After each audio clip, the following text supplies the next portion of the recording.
Bright star, would I were steadfast as thou art, by John Keats, 1795 to 1821. Bright star, would I were steadfast as thou art, not in lone splendour hung aloft the night, and watching with eternal lids apart, like nature's patient sleepless Eremite, the moving waters at their priestlike task of pure ablution round earth's human shores, or gazing on the new soft fallen mask of snow upon the mountains and the moors. No, yet still steadfast, still unchangeable, pillowed upon my fair love's ripening breast, to feel for ever its soft fall and swell, awake for ever in a sweet unrest, still to hear her tender taken breath, and so live ever, or else swoon to death. Okay, this is a poem by John Keats. John Keats is one of the leading British romantic poets. Sadly, he died at the age of 26. He became famous after his death. So let's see, what's this about? Well, this poem is a declaration of love. It's a declaration of undying love, that he is going to love forever. He wants his love to be unchanging, like the bright star, like the star in the poem. But he doesn't want to be isolated and up there alone in the sky. He wants the constancy of this star, but not alone, with his love, with the person that he loves. He wants to be lying with his head upon her breast for the rest of his life, and he is fantasizing about this permanent unchanging love, and this is what he wants, that he wants to feel this constant feeling of love with her.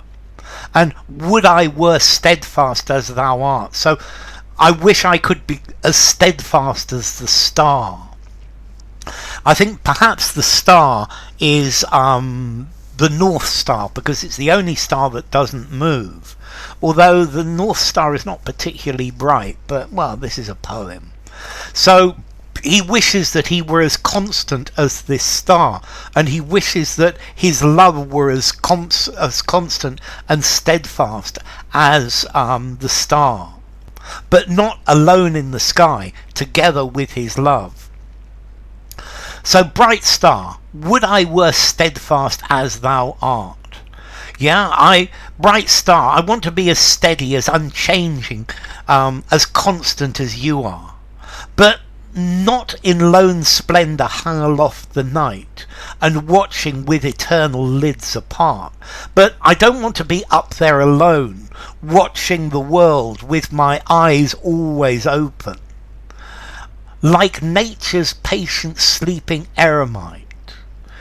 I don't want to be a hermit, an Eremite, who never goes to sleep.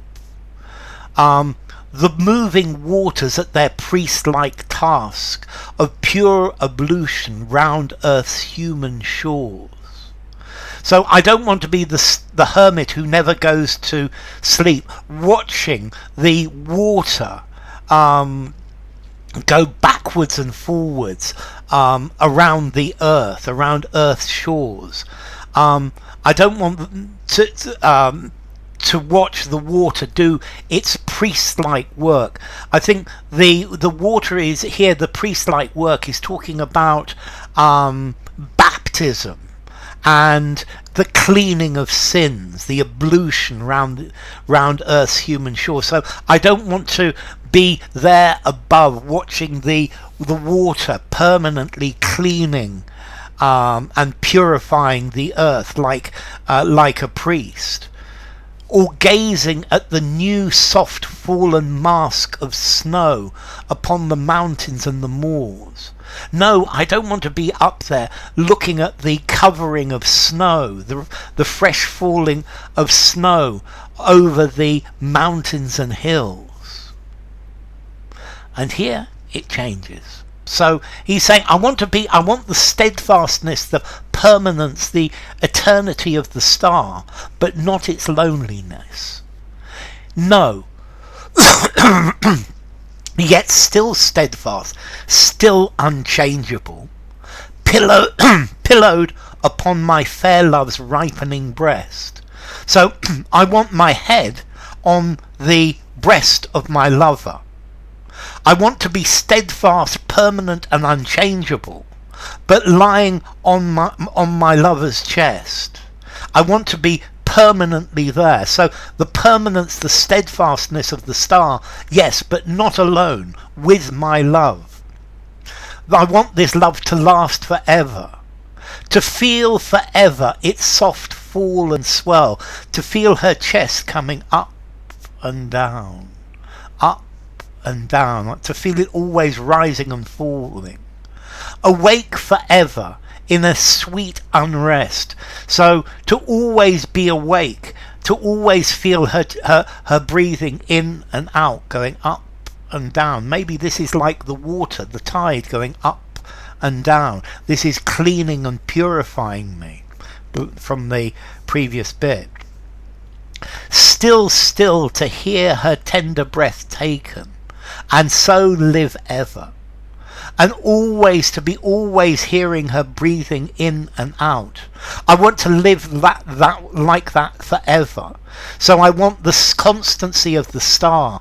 I want this the constancy of this feeling of love, this love that I feel for her, but not alone, but alone like the star, with her at her side, or else swoon to death. And if that's not possible, then I want to die. So this is the only thing that would be acceptable for him. So it's about love and being constant and steadfast. It talks about the steadiness, the permanence of a star. But it also says that the star is isolated, the star is lonely. And he wants that constancy, but he wants that constancy in his love for his lover. He admires the constancy of the star, but he can't take its aloneness, the fact that it is so alone, and it's like his love is a fixed point, a fixed star in his life, and he wants to be permanently with her. So it's talking about the permanence of love, that he wants to love her forever like this, or else swoon to death. But he's worried that this can't exist, that this type of permanent love is not something that exists, and therefore if he can't have this, he would rather die. So I think it's almost there's this worried point behind that, well, maybe love is transient, maybe this is something that isn't going to last forever.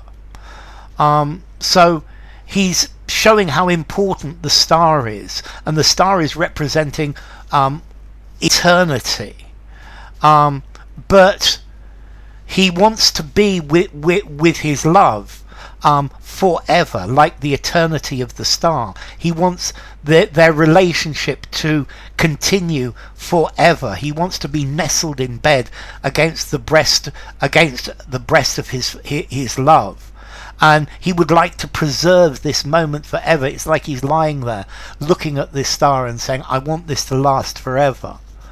But I think he actually knows that this is not possible, and unfortunately such things are transient. So, Bright Star, Would I Were Steadfast as Thou by John Keats.